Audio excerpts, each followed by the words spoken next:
Պողոս Առաքյալը խոսում է չափազանց հստակ. փախեք պոռնկությունից։ Առաջին Կորինթացիների 6:18։ Ուշադրություն դարձնենք։ Սուրբ Գիրքը մեզ չի ասում բանակցեք այս մեղքի հետ։ Փորձեք ձեր ուժերը, ապացուցեք ձեր հոգևոր հասունությունը կամ մոտեցեք անկման սահմանին այնքան մոտիկ, որքան հնարավոր է։ Սուրբ Գիրքն ասում է փախեք պոռնկությունից, հենց փախեք։ Սա շատ կարևոր հոգևոր սկզբունք է։ Կան փորձություններ, որոնց դեմ մարդը պետք է կանգնի ճշմարտությունը խոստովանելով, այսինքն ճշմարտության խոստովանությամբ, աղոթքով, համբերությամբ, բայց պոռնկության կիրքը ունի առանձնահատուկ կործանարար ուժ, որովհետև այն արագորեն գրավում է ոչ միայն մարդու մարմինը, այլ նաև մարդու միտքը, երևակայությունը, հիշողությունը, զգացումները եւ մարդու կամքը։ Շատ քիչ է լինում, որ նա սկսվում է անմիջապես արտաքին արարքով։ Շատ հաճախ անկումը սկսվում է շատ ավելի վաղ, պատկերներից, մտքից, ներքին համաձայնություններից, գաղտնի ցանկություններից, նամակագրություններից, հայացքից կամ այն բանից վերադառնալու սովորությունից, ինչը նախկինում արդեն մարդու հոգին վիրավորել է։ Ահա թե ինչու Սուրբ Գիրքը չի ասում բանակցեք կամ վիճեք պոռնկության հետ, այլ ասում է փախեք պոռնկությունից։ Գիտեք, երբ մարդը սկսում է ներքին երկխոսություն վարել անմաքուր մտքերի հետ, նա արդեն թուլացնում է իր հոգևոր պաշտպանությունը։ Սկզբում մարդը մտածում է. ես պարզապես կնայեմ, ես պարզապես կխոսեմ, ես պարզապես մի քիչ կմնամ, ես ոչ մի վատ բան չեմ անում, բայց շատ հաճախ հենց այդ պարզապեսներից է սկսվում անկման ճանապարհը։ Այս սկզբունքը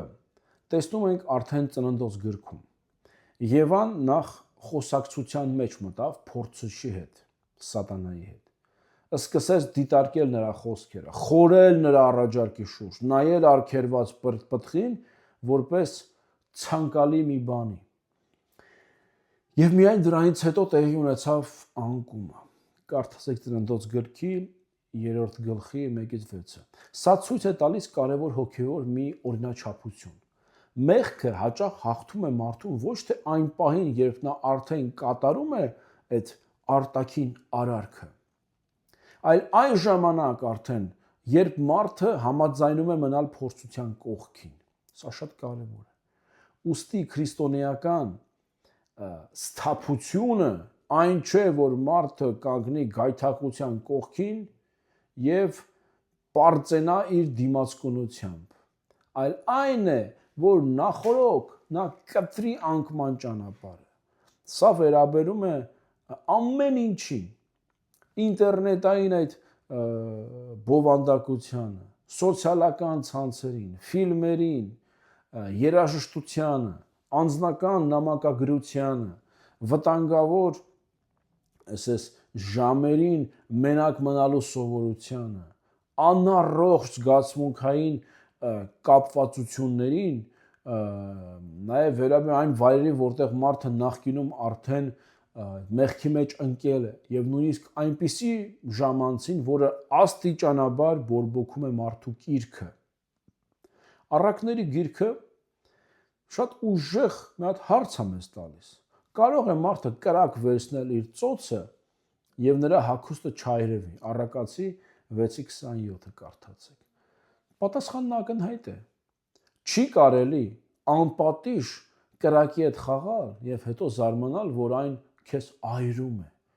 Չի կարելի մշտապես կերակրել կիրքը եւ հետո հույս ունենալ, որ վճռական պահին այն իրենը չի պահանջի։ Այն, ինչ մարդը թողնում է իր աչքերի, մտքի եւ սրտի մեջ վաղ թե ուշ, սկսում է ազդել նրա ցանկությունների, նրա որոշումների եւ նրա իհարկե արարքների վրա։ Ստեղ պետք է հասկանալ, որ պոռնկությունից փախչելը սա վախկոտություն չէ, ինչպես փորձում են ամբողջ աշխարհը մեզ սովորեցնի։ Դա թուլություն չէ, դա հոգևոր իմաստություն է։ Թուլությունը հենց ինքնավստահությունն է, երբ մարդն ասում է ինձ հետ նման բան չի լինի, ես բավական ուժեղ եմ, ես ցանկացած պահի կարող եմ կանգ առնել։ Պողոս առաքյալը զգուշացնում է, ով կարծում է, որ թե ինքը կանգնած է, որ չընկնի,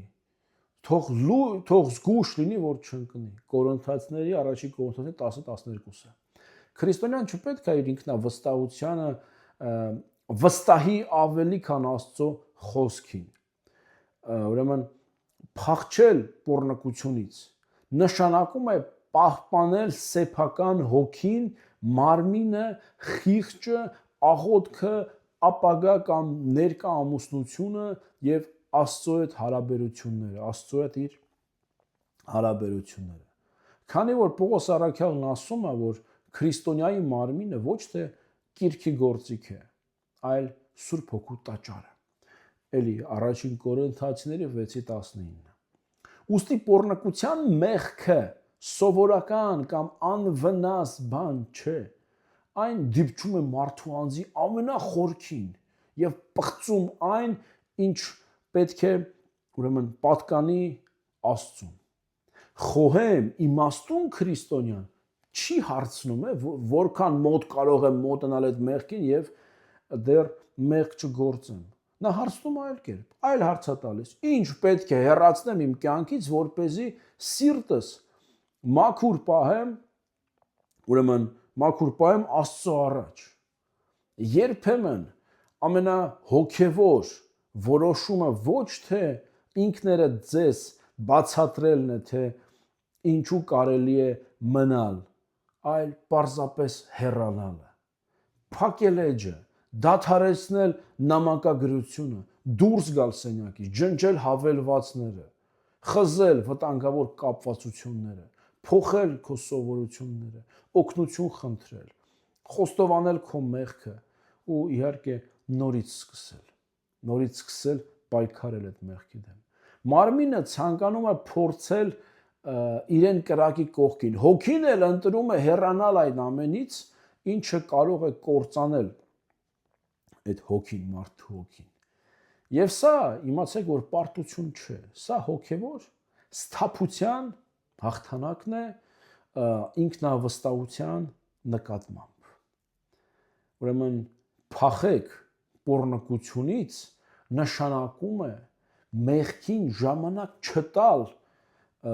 դառնալու ավելի ուժեղ, քան քո վճռականությունը։